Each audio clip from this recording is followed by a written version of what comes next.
นี่คักปัญญังบาทนี่บ่ได้รวมบ่แอวนะตัวดีเนาะมันเป็นแพรยืดเด้มันเป็นแพรยืดผ้ายืดนี่คักปัญญังบาทนี่ งามเสียงามครบเลยได้เอ้ย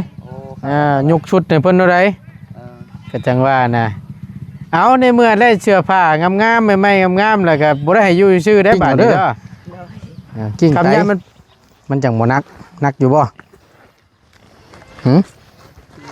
นักบ่มาหมอหำอยากกินน้ำบ่โอ้ยอยากกินน้ำเย็นกินแล้วแหละคำบ่รังเกียจเห็นได้สาน้ำกับบริเวณน้ำ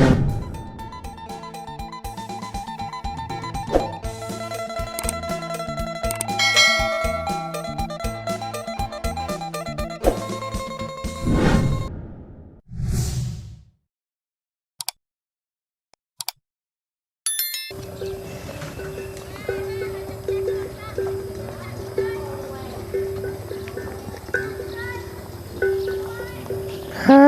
ตโตมาจะเรียงกล้วยบ่ตัวจักโตเจ้าเดียวบ่กะลายเจ้าอยู่แล้วรวมกันบ่เอานึกว่าของเจ้าเองบ่แม่นบ่นึกว่าได้ห้อยเคนบ่แม่นเนาะนี่นึกว่าได้ห้อยเคนลายหลีกล้วยเรานี่เนาะพอลุงหนวดเคยเห็นมันหนังฮอลลีวูดเกี่ยวกับว่าตัวต้องไฟเด้ค่ายที่กล้วยลายเนาะขางัวขาควายนำบ่เอาน้ำห้อยเคนไฟกล้วยเด้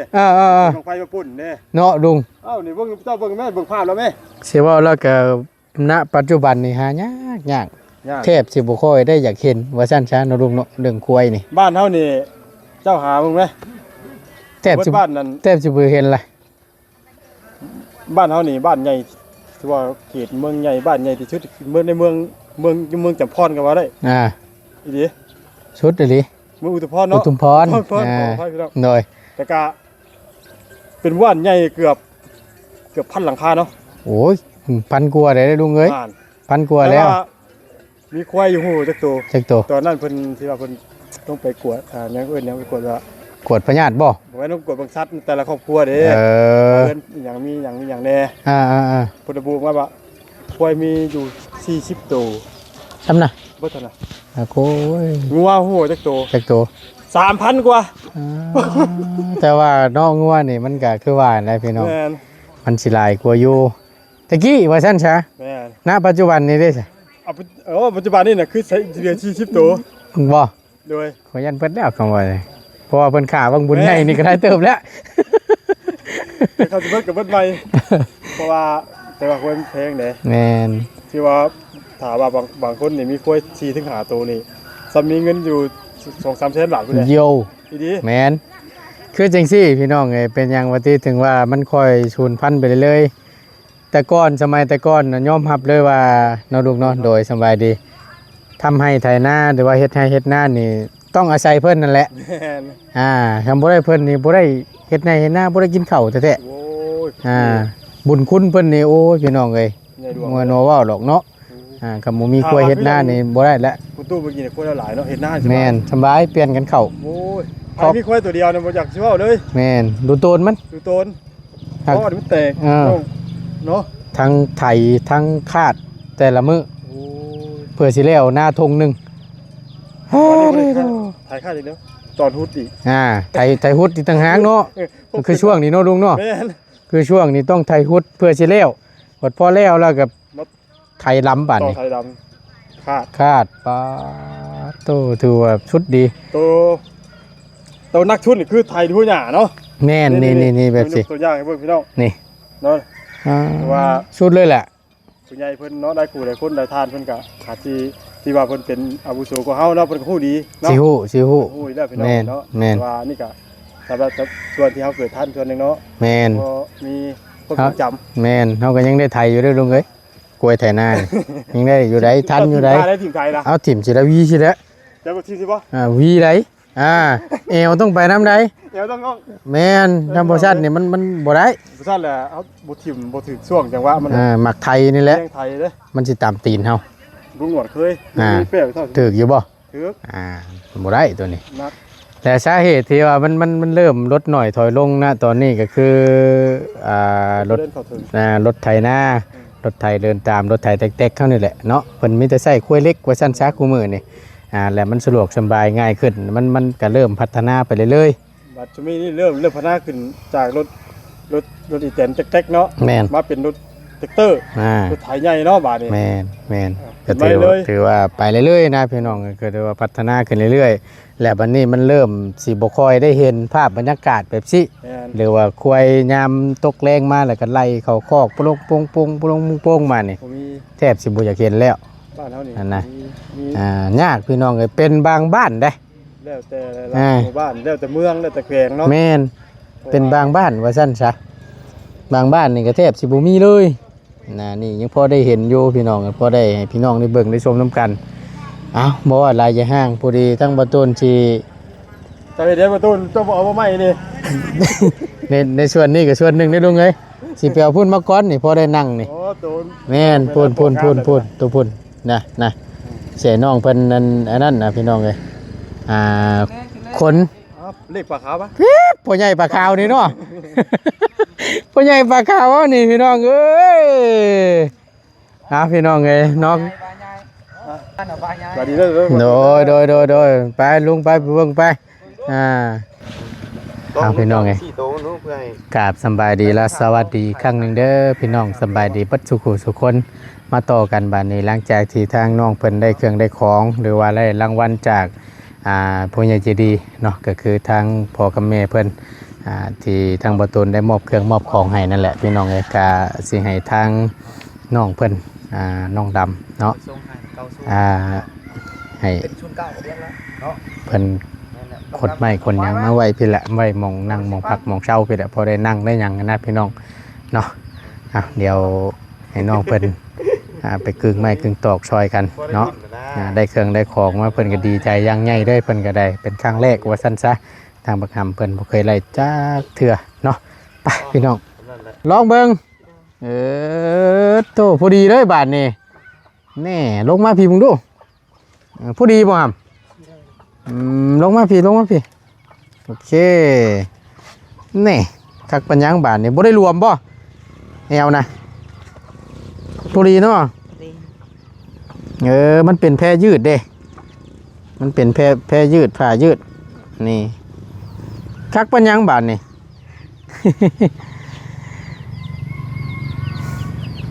ตัวนี้นี่อาจจะอันนั้นในหน่วยหนึงพี่น้องเสียแขนยาวก็ต้องซื้อใหญ่ไว้ก่อนนั่นแหละเนาะถ้าว่าน้อยแล้วมันก็บ่คักปานใดเนาะขาเพิ่นก็พอดีเนาะเพราะว่าเห็นเพิ่นเป็นวัยรุ่นนะพี่น้องเอ้ยสไตล์คาเล็บในหน่วยหนึงบ่ตูนจัดให้ก็ได้มีแต่ว่าใช่แล้วก็ซัก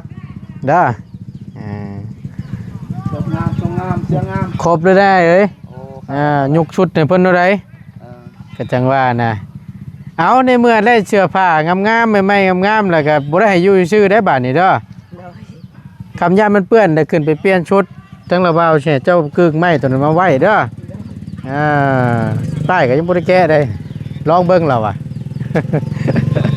เอาหลายผู้หลายคนเพิ่นก็แสดงความคิดเห็นกันเข้ามาหลายพี่น้องในเรื่องตัวหลังคานี่แหละบ่ตูนเด้ยว่าซั่นหาแพร่บัตรหรือว่าสังกะสีมามุงชั่วคราวนี้ว่าซั่นพอได้ให้น้องเพิ่นชนอยู่ไปก่อนซ้ำได้ยุกย่อเฮือนใหม่ได้ปลุกเฮือนใหม่ว่าซั่นเนาะก็สังกะสีนี่ก็ได้แผ่นเติบแล้วพี่น้องเนาะคนละชั่วเฮือนตัวนี้แหละแต่ว่าผ้าบัตรนี่ก็ใช้ได้อยู่แต่ก็สิบ่ล้นเนาะบ่ตูนถ่ายลงไปเมื่อวานนี่แหละพี่น้องเพิ่นก็ให้ความสนใจหลายเนาะเกี่ยวกับตัวผ้าบัตรผ้าเขียวนี่แหละเอาเบิ่งไปน้ำกันน้องพี่น้องเนาะนี่แหละเรื่องใช้ผงใช้ไผ่ในการที่จะตั้งเฮือนตั้งชานเนาะหรือว่าสิปลุกนี่ก็เอาคำนึงถึงตัวนี้พี่น้องก็ในส่วนที่ใช้ไผ่บอกว่ามันอยู่เส้นต่ำนี่นะพี่น้องนี่ เส้นโตสายลำๆนี่ถ้าว่าสายไฟแห่งสูงเทิงพุ่นนั่นแมนบิดแต่ว่าตัวนี้นี่สิบ่วิดมันต่ำเพราะฉะนั้นแล้วปลุกนี่มันต้องเคลื่อนลงพุ่นเคลื่อนลงพุ่นแต่ว่าพื้นที่มันนี่แหละพี่น้องเอ้ยจังได้ประตูก็ต้องได้ฮื้อออกแท้ๆเฮือนหลังนี้เราได้โยกย้ายออกจังสิได้พื้นที่มันกว้างสิตั้งเฮือนใหม่เนาะบวกมาทางนี้น้ำแน่บานนี่นะพี่น้องถ้าว่าเฮาสิย่นเอาแต่มุมนี้ลงไปปัดแจนั่นก็บ่ได้อีกปุ๊แคมหัวนะกบกเผานี่ถ้าว่ามันใหญ่มันสูงแล้วก็จำเป็นเฮาก็ต้องได้ตัดเฮาแต่ว่าเฮาสิลายมันก็บ่ได้เด้อพี่น้องแต่ว่ามันเป็นอย่างมากนี่ล่มทับเพื่อนทับชานเฮงสิเสียหายหลายกว่าเนาะเพราะฉะนั้นแล้วนี่มันก็เก่าแก่และสูงจับมีตัวตัดออกเบิดเท่านั้นถ้าว่าในมือฮอดมือยกเฮือนยอเฮือนแต่ว่าต้องถามเพิ่นก่อนว่าบักพร้าวต้นนี้เพิ่นสิว่าจังใดแล้วก็จังว่ากันอีกเทื่อนึงเนาะแม่น้ำพุ่นละกึ่งไปไว้พุ่นละได้เสื้อผ้าใหม่ก็โยนี่แหละช่วยกันนี่แหละกิ้งเอาเด้อกิ้งไปมันจังบ่นักอยู่บ่นักบ่มาไปได้ได้บ่เอาพุ่นเอาพุ่นละไปไว้หม่องเอื้อยเจ้าพุ่นเด้อเห็นเป็นประโยชน์แล้วเนาะเกือบไหม้ซ้ำพอดีเมื่อกี้นี่ไหม้มากครับพี่น้องจักตัวบุโอเคถ้าเบรกมันสินักกิ้งเอา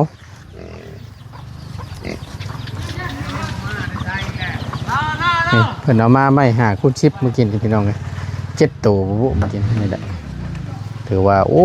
หลายแห้งพี่น้องบาทนี่เริ่มละทยอยเข้ามาเรื่อยๆโอเคล่ะนี่ละไปกึ่งมาแฮนเบิดเด้อ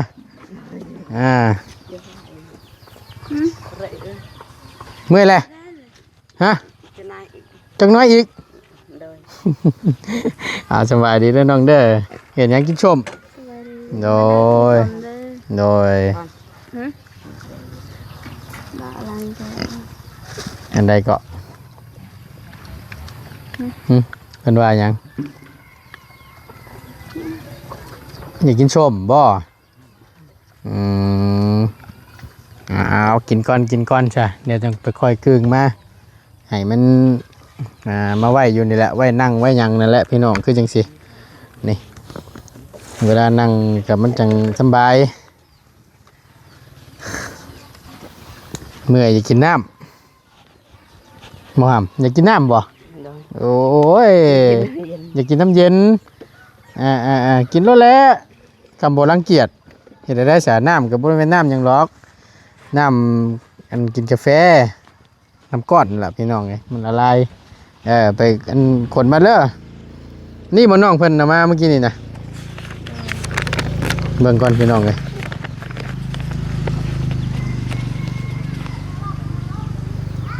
ไม่เส้นหาคูณ10จำนวน7 ตัวมาส่งล่าชุดเมื่อกี้นี่ในราคาเส้นหนึ่ง225,000 กีบรวมบัตรทั้งมวลมีอยู่1,507,750,000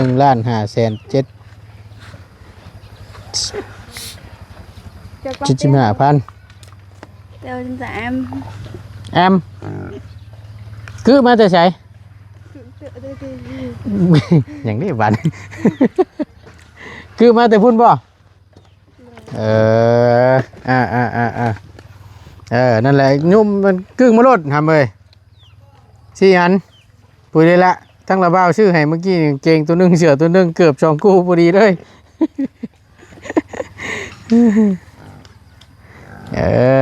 ออกกำลังกายน้ำวัยรุ่นอยากจอยแน่คือว่าแหละเมื่อยน้ำเม็ดเวียกเก็บงานเนาะ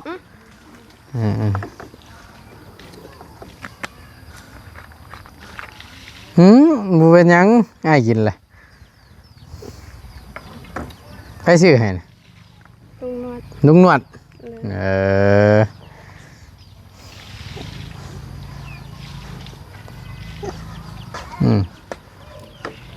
ซิม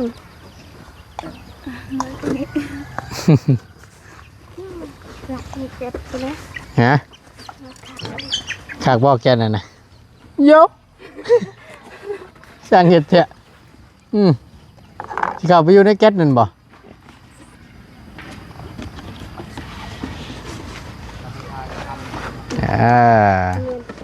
เอาไว้ใส่เครื่องก็ได้น้องเลยเนาะพี่น้องเนาะกับเบิ่งมันคำมันก่อนนี่แหละในส่วนที่มันนี่แหละก็ไว้นั่งเตรียมไว้นั่งซอยกันโอ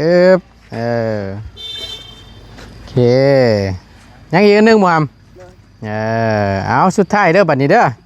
ชูสุดท้าย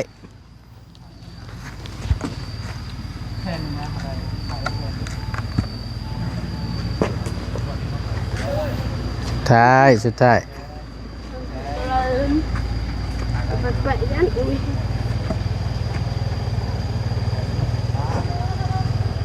โอเค50 เส้นเตรียมไว้กำลังหนึ่งเข่าแรงว่าสันทั้งนี้ก็ได้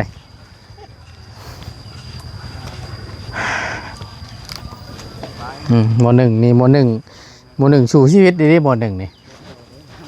พี่น้องเป็นยังเซลอยู่เป็นคิดจะว่าเป็นหมอหนึ่งยิ้มซะเด้อบ่ตูนเด้อว่าสันหมอหนึ่งยิ้มเด้อว่าสันเอาเดี๋ยวสิเบิ่งก่อนเนาะว่าสิจังใดพี่น้องเลยหนึ่งเข่าแรงทั้งนี้ก็ได้นี่มันผิวอยู่นี่มันก็เลยอันนั้นชุกเนี่ยหนึ่งบ่มีข้าวเย็นบ่น้องบ่มีบ่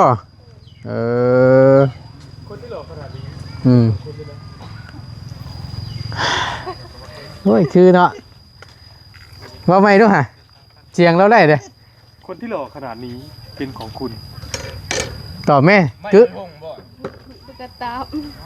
ฮะไม่มาชงมีไปเล่นไปบวกกันแท้โอเคสุดยอดเบิดแล้วบ่ามเบิดแล้วเนาะได้เกือบไม่ไปเลยเราก็ได้คัก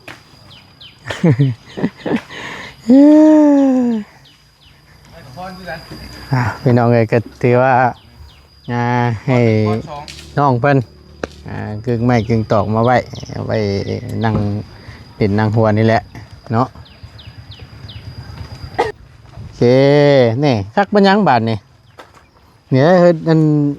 ดนี่เคยกินอยู่หรอวะเฮ็ดยังเพิ่นเอิ้นอยู่เพิ่นเทียนเรียงฮะเทียนแกล้จอจุดแกงจอเฮ็ดขี่มาจุดแกงก็เฮ็ดกี่มาเลยห่วยตัวนี้เนี่ยมันมีนอนได้นี่เนาะนอนกินได้พี่น้องไงตัวหลอกมันเน่านี่มีแต่ว่านี่ละหาล่างเอาตัวใดมันเอาได้เฮาก็เอาตัวใดเอาบ่ได้เฮาก็ยาเด้อตัวนี้นะไว้ฮะจักบ่ฮู้บ่ยาวชื่อจักสิแม่นถุงเท่าใดแล้วเราชื่ออีกเฮ็ดตัวนึงนี่ได้ซะเฮ็ดจังซั่นไม่กันชั้นจากไปเลยพี่น้องไอ้ผู้บิดเบือนเลยนี่อันเงียนลงใส่ถุงเฮ็ดก็ยังบ่เห็นอยู่เฮ็ดละงูบ่นี่เรียบร้อยเห็นบ่โอ้ยพี่น้องเรียบร้อยแล้วไม่กันชั้นบ่ตูนช่างเป็นแท้ๆเอาไปมันให้จ้าก็มีการเป็นลิงตัวลิงแมวไปแมวบ่แมวได้แล้วจะมาเด็กแมวพันบ่ฮะตะไคร้เก็บแล้วตาเฮ็ดยังน่ะแม่นบ่เฮ็ดละงูนะเจ้าบ่มีดมาขูดไว้แกงสิกับหน่อไม้นั่นน่ะนั่นแหละไปแม่เอาแนวมาล้างกุ้งกระเบาแบบเห็ดตีนชันๆไม่เคยกินบ่เคยยันเบื่อบ่เฮ็ดเพิ่งมาตื่นแบบนี้บ่ไปหามื้อเช้านี่นะนี่เฮ็ดตัวนี้แซ่บไอ้มักว่าแกงแซ่บเลยนี่มาได้หาเพิ่นเอิ้นว่าเฮ็ดหยังเฮ็ดทานเนาะคักได้เฮ็ดตะโงกค่อยได้น้องเพิ่นก็ว่าสิล้างตื่มชั่วโมงวันนี้แหละสิแกงแล้วอ่ะนี่นะตัวนี้นี่เฮ็ดไอ้สิเอาเมื่อบ่นี่ไอ้เอาเมื่อบ่ไอ้สิเอาเมื่อบ่ทำไมเชียวเมื่อแหละน้องสิให้เนาะเพราะว่าน้องบ่เคยกินเฮ็ ห็ดตีนสั้น บ่ยาวน้องเพิ่นว่าบ่เคยกิน เฮ็ดผึ่งนะน้อง ๆแต่เราบ่เคยกิน แซ่บไหนลองเบิ่ง เป็นเฮ็ดผึ่งเด้บ่เคยกินติยันเบื่อบ่ เห็ดตีนสั้นแล้วบ่เคย เฮ็ดผึ่งเฮ็ดผึ่ง Chuyện của bạn là hàng chứ เคยกินแต่เฮ็ดแบบซี่บ่ เลย อ่า จะได้แห้งบ่กินนี่ มันมีเพิ่นเอิ้นเฮ็ดอันนี้เฮ็ดขม เห็ดลิ้นมา เฮ็ดดินหมา เลย หรือว่าเฮ็ดหวายนั่นแหละพี่น้อง เห็ดไว้อะ มันออกขมๆเด้อ่า หนาวมันเต็ม Cái Như tập là- này thì có chuyện này Chuyện rớn ตอนนี้แบบไป ตัวมันเน่ากับบ่เอา này อันนั้นเฮ็ดหยังเฮ็ดไข่บ่แม่นบ่ Nó mê hết cây แม่คน บ่แม่นบ่ บ่แม่ บ่แม่นเนาะ เลย อืม บางจนระเบิด นั่นเป็นตัวนี้เนี่ยสิเป็นเฮ็ดเพิงตัวนี้นี่เฮ็ดเพิงตัวนี้เนี่ยสิเป็นนั่นเฮ็ดหยังพี่น้องอันเฮ็ดไว้อันนี้หรือว่าเฮ็ดอัน Cả cha เฮ็ดขมว่าซั่นซะเนาะมันอยากดอกบานมันอยากเน่าแน่ จะเป็นเด็กจังใจ อันใดก็ ตัวไหนเตียนเรียง Ăn mà แบบนี้เห็นเคยกินแบบ เฮ็ดหยังตัวนั้นน่ะ บ้านเราเอินเตียนเรียง จีนเรียง เลย เอาตัวใดกินเฮาได้เฮาก็เอาเด้อตัวใดเอาบ่ได้ก็บ่ต้องเอาบ่ต้องอันนั้นมันหรอกบ่เป็นหยังบ่ว่ากันเนาะไปหนึ่งข้าวแรงบาดนี้พี่น้องก็จักย่ํใดสิสุกนั่นก็ได้หมู่หนึ่งทรหดแฮงก็ดี โอ้ยคักแนวนี้ Ở đây บ่มีเนี่ยบ่อยู่ในบ้านนี่อันเพิ่นขายหมู่หนึ่งนะบ่มีเลย จะช่วย ต้องไปซื้ออยู่ตลาดพุ่นบ่ ทุกอย่างที่อยากจะ ไปชันเดียวถ้าง่ายขึ้นไปเบิ่งทางเจ้าเอิ้นกันจังไดพี่น้องอาเซียนอยู่ดอกพี่น้อง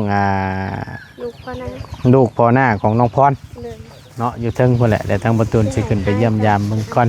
ฮะ ให้ไอ้ บ่นะให้แต่เจ้าแกงจีหน่อไม้พุ่นบ่เป็นหยังดอกมื้อหน้ามื้อในพุ่นได้ได้มันได้หลายพุ่นจังแบ่งให้อ้ายอันนี้ไว้พอกินเจ้าน่ะแกงกินก้อนนี่น่ะนี่ Đây ๆๆ cha là Con đây ๆบ่เป็นหยังดอก อันเป็นบี บ่เป็นหยังเอาไว้แกงใส่หน่อไม้เด้อไว้แกงกินแรงเจ้านั่นแหละบ่ยากดอกอ้ายน่ะเมื่อก็หาซื้อกินอยู่พุ่นก็ได้ทางออกพุ่นได้โยไปเดี๋ยวอ้ายไปเบิ่งก่อนฉันเด้อค่ำๆแล้วพี่น้องเอ้ยอยู่ดีมีแฮงสบายดีเด้อสบายดีไม่เจ้ามาแหละ หาเดียวละวันโอเคพี่น้องทั้งประตูนก็ขอบคุณขอบใจทั้งพ่อแม่พี่น้องหลายๆเด้อที่เข้ามาเป็นกำลังใจและติดตามมาชมคลิปโดยบุคคลโฆษณาฝากพี่ฝากน้องเนาะซอยเป็นกำลังใจให้ในเด้อพี่น้องเด้ออยู่ดีมีเจอกันคลิปหน้าสบายดีเด้อ